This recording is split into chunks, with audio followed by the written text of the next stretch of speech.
Welcome to YouTube channel quantum class. तो मेरे प्यारे बच्चों, आज हम लोग इस वीडियो का नाम है सेट। क्या नाम है मेरे प्यारे बच्चों? सेट। इस जो है किस बुक का क्वेश्चन सॉल्व करेंगे हम लोग? एनसीईआरटी एक्सरसाइज 1.1 को हम लोग सॉल्व करेंगे। उससे पहले हम लोग थोड़ा सा जान लेंगे कि ये सेट्स क्या होता है। तो सेट क्या होता है मेरे प्यारे बच्चों? Set is a well defined collection of object. क्या होता है मेरे प्यारे बच्चों? Well defined collection of object. अब कलेक्शन का मतलब क्या होता है मेरे प्यारे बच्चों? कलेक्शन का मतलब होता है समूह। कलेक्शन का मतलब क्या होता है? समूह। ऑब्जेक्ट का मतलब क्या होता है? कोई सामान। अब जैसे मान लीजिए नंबर का कलेक्शन कर लो, ठीक है, तो क्या हो जाएगा? आपका सेट हो जाएगा। ऐसे मान लीजिए कि आपके क्लास के तो स्टूडेंट का कलेक्शन कर लो, तो क्या कहलाएगा? सेट्स कहलाएगा। अब वेल डिफाइंड का मतलब क्या होता है? वेल डिफाइंड का मतलब ये होता है कि वो डिफाइंड हो कि आप किसका जो है सेट्स बना रहे हो, ठीक है। जैसे इवन नंबर का सेट बना रहे, और नंबर का सेट बना रहे, नेचुरल नंबर का सेट बना रहे, तो क्या होता है कि आपने डिफाइन कर दिया। आई होप आपको समझ में आ गया वेल डिफाइंड क्या होता है। अब इसके बाद जो सेट्स होते हैं, जैसे मैंने कहा कलेक्शन ऑफ ऑब्जेक्ट, तो ये जो ऑब्जेक्ट है इसी को हम लोग उस सेट का एलिमेंट बोलते हैं। क्या बोलते हैं? उस सेट का एलिमेंट बोलते हैं। जैसे यहाँ पे देखो एक सेट मैंने लिखा है, ये सेट ए है। अब ये 1 2 3 4 5 ये इसके एलिमेंट है, या फिर इसी को आप मेंबर भी बोल सकते हो, ठीक है। अब जो सेट के एलिमेंट इनको हम लोग करली ब्रेसेस में रखते हैं। किसमें? जैसे ब्रैकेट, ये छोटा ब्रैकेट है, ये बड़ा ब्रैकेट है, तो ये जो है करली ब्रैकेट है, तो हम लोग इसको सेट के एलिमेंट को किसमें फिल करेंगे? करली ब्रैकेट में फिल करेंगे। अब जैसे देखो, जैसे कलेक्शन है तो कई सारे एलिमेंट होंगे, तो दो एलिमेंट के बीच आप क्या करोगे? कामा लगा दोगे। तो इससे क्या होगा कि ये आपको पता चले ये फर्स्ट एलिमेंट है, सेकंड, मतलब ये डिफरेंस हो जाएगा कि ये अलग एलिमेंट है और ये अलग एलिमेंट। आई होप आपको समझ में आ गया होगा कि सेट के एलिमेंट को हम लोग करली ब्रैकेट में रखते हैं, दो एलिमेंट के बीच में कामा लगाते हैं, और जो सेट्स होता है उसको हम लोग जनरली कैपिटल लेटर, जैसे ये कैपिटल ए, तो ये ए सेट हो गया, ऐसे कैपिटल बी तो बी सेट हो जाएगा। तो हम लोग सेट को किससे रिप्रेजेंट करें? जनरली कैपिटल लेटर से रिप्रेजेंट करते हैं। उसके एलिमेंट को हम लोग ज़्यादातर जो है, जैसे जो इसके एलिमेंट है स्मॉल लेटर से लिख देते, कोई ऐसे फिक्स रूल नहीं है। फिर इसके बाद सेट को हम रिप्रेजेंट कैसे करते हैं? तो सेट को दो तरीके से रिप्रेजेंट किया जाता है। एक तो होता है ये देखो रोस्टर फॉर्म होता है, जिसे हम लोग लिस्टेड फॉर्म या टेबुलर फॉर्म भी कहते हैं, और एक जो होता है वो सेट बिल्डर फॉर्म होता है। जैसे ये देखो ये लिखा गया है ना, ये सेट बिल्डर फॉर्म है। सेट बिल्डर फॉर्म क्या होता है कि जैसे सेट के एलिमेंट को उसके प्रॉपर्टी पे लिख दिया जाए। जैसे यहाँ पे लिखा गया एक्स, इसको बोलते हैं such that x is an integer and ये जो x है वो लेस देन इक्वल टू -3 है, sorry greater than is equal to -3 है, और लेस देन क्या है? 7 है, इक्वल भी है। तो ये एक प्रॉपर्टी बता दिया गया कि x, ये जो x है वो एक इंटीजर है, -3 या 3 से बड़ा और 7 से छोटा या उसके बराबर है। तो ये एक प्रॉपर्टी शो करता है, तो उसको हम बोलते हैं सेट बिल्डर फॉर्म। तो ये दो तरीके हैं रिप्रेजेंट करने के। आई होप आपको अच्छे से समझ में आ गया होगा।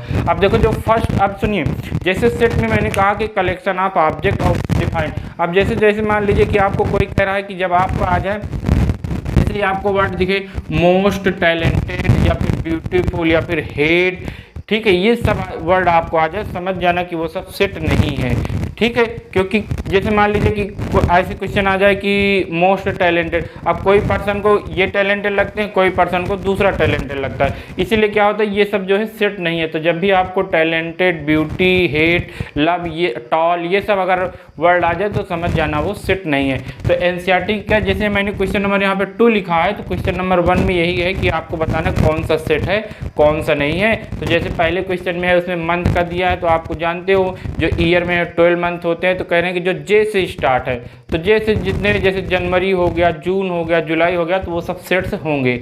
तो पहला तो आपका सेट्स हो जाएगा। दूसरे में शायद पूछा गया है मोस्ट टैलेंटेड, तो वो सेट नहीं होगा।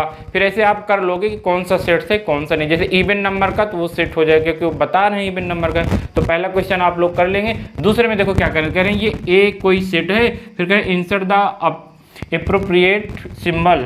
अब देखो ये जो है इसको हम पढ़ते हैं बिलोंग्स, इस सिंबल को हम क्या कहते हैं? बिलोंग्स। अब जैसे मान लो ए सेट में 1 2 3 4 5 6 ये एलिमेंट है। अब देखो जो है ए सेट में क्या 5 है, तो 5 है, तो हम कहेंगे कि 5 belongs to A.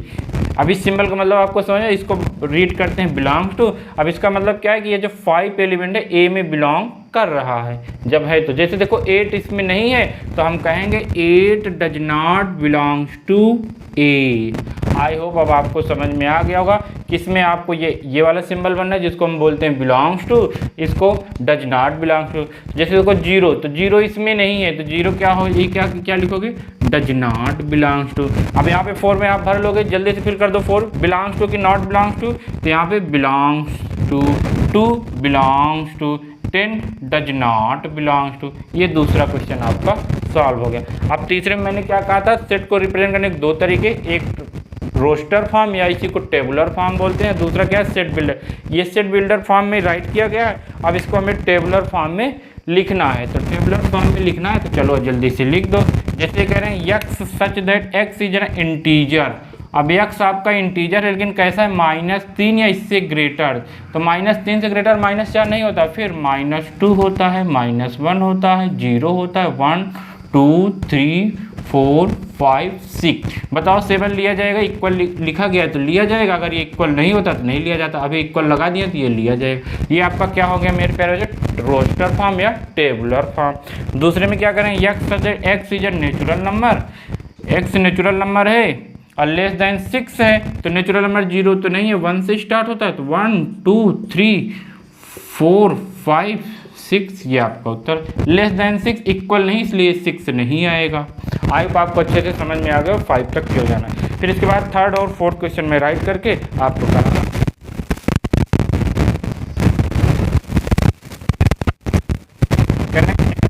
that x is a 2-digit number such that sum of digit is 8। अब इसी में आपको क्या लिखना है भाई, हमें वही लिखना है जो 2 डिजिट का नंबर हो, जैसे 10 हो गया, 11 हो गया, लेकिन ऐसे लिखो कि इनका जो सम आए वो 8 आए। तो कहाँ से स्टार्ट होगा मेरे प्यारे बच्चों, 17 आ जाएगा। क्यों 17 आ जाएगा, क्योंकि इनका सम कितना हो जाएगा, 8 आ जाएगा। ऐसे 26 आ जाएगा।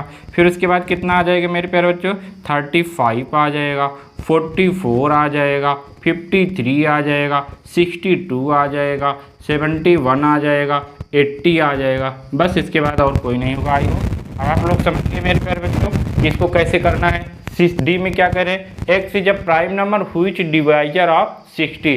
करें कि एक्स प्राइम नंबर है जो 60 को डिवाइड करता है, उसका डिवाइजर है।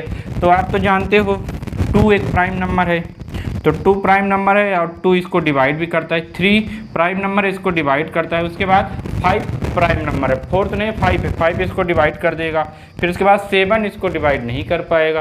फिर उसके बाद क्या होता है, 11 नहीं कर पाएगा, 13 नहीं कर पाएगा। फिर कौन कर पाएगा, 17 नहीं कर पाएगा। आई होप इसके बाद फिर और कोई नहीं होगा, यही आपका उत्तर हो जाएगा। आई होप आपको समझ में आ गया होगा कैसे मैंने लिखा कि x such that x is a prime number which divisor of 60। तो 60 के डिवाइजर में कौन कौन आएगा प्राइम नंबर, 2 3 5। 1 तो प्राइम नंबर होता नहीं, इसलिए 1 नहीं आएगा। अब देखो इसमें क्या करें, ट्रिग्नोमेट्री के लेटर का आपको सेट बनाना है। तो ट्रिग्नोमेट्री का लेटर आप बना दीजिए। कैसे सर जी, ऐसे TRIGON,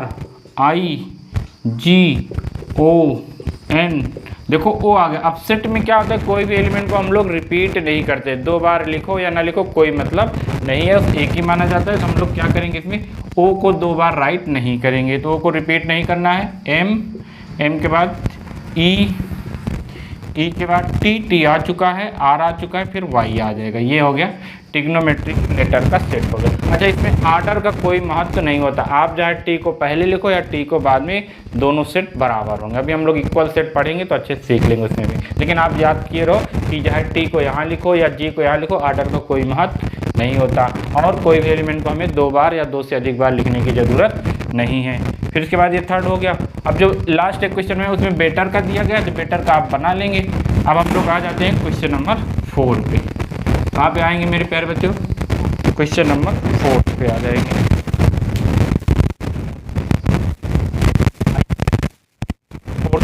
क्या करें, right the following sets in the set builder form. अब सेट बिल्डर फॉर्म मैंने क्या बताया था कि उसको हम लोग प्रॉपर्टी मेथड से लिखेंगे बस। जैसे पहले क्वेश्चन में हमें क्या करना कह रहे हैं, ये देखो 3 6 9, तो इसको पहचान लो क्या है सर जी, ये 3 का टेबल है। तो आप ऐसे लिख दीजिए भाई, x such that x is equal to 3n। ये देखो 3 का मल्टीपल हो गया, लेकिन 3 का मल्टीपल तो बहुत होता है, तो आप यहाँ लिख दो कि n जो है, पहली बात तो ये नेचुरल नंबर है, n belongs to natural number, और जो n की वैल्यू है 1 या 1 से बड़ी, कहाँ पे 4 या 4 से छोटी कर दो बस।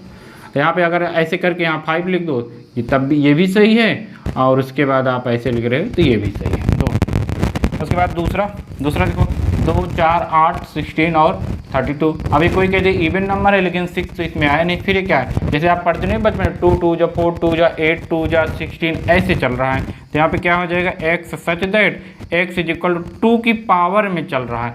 1 रखोगे तो 2 आएगा, 2 रखोगे 2 की पावर 2 4 हो जाएगा, 2 की पावर 3 8 हो जाएगा। n belongs to natural number हो गया। अब n की वैल्यू कहाँ से कहाँ तक, 1 से, ये कितना है मेरे पे, ये 4 है, ये 5 है, 2 की पावर 5 हो जाएगा बस, ये ऐसे कर दो। आई आपको आ रहा होगा लिखना अच्छे से। फिर ये क्या देखो 5 25 125, ये तो 5 की पावर है, तो 5 की पावर है तो ऐसे लिखो x इज इक्वल टू 5 की power n belongs to natural number. कहाँ से कहाँ तक, ये 1 से ये कितना, 1 पावर 2 पावर 3 पावर 4 पावर तक जाएंगे, 4 पावर तक जाओ। ये क्या, अब ये देखो ये इवन नंबर आ गया, तो इवन नंबर ऐसे लिख दो x such that x is equal to 2n। अब देखो इसमें कोई रोक टोक नहीं है, तो ऐसे भी लिख दो x इज इक्वल, या ऐसे लिख दो x such that x is a even number, बस इवन इंटीजर लिख दो, जो इवन नंबर लिख दो बहुत है। ये आपका आंसर आ गया। आई होप आप, ये देखो ये क्या है मेरे प्यारे बच्चों 1, ये 2 का स्क्वायर 4 3 का स्क्वायर 9, ऐसे 10 का स्क्वायर 100 हो जाएगा। ये क्या हो जाएगा मेरे प्यारे x such that x is equal to n square, n belongs to natural number, और n कहाँ से स्टार्ट कर दो, 1 का स्क्वायर 1 होगा, 10 का स्क्वायर 100 होगा। ये आपका उत्तर हो गया। आई होप आप लोग कर लोगे। इसमें बचा हुआ है कितना, 5th और 6th क्वेश्चन आप बहुत अच्छे से कर लेंगे। अब हम लोग करेंगे एक्सरसाइज 1.2, लेकिन उसको नेक्स्ट वीडियो में देखेंगे। ऐसे ऐसे आप लोग करोगे तो बहुत आसानी से आप अपने आप करने लगोगे।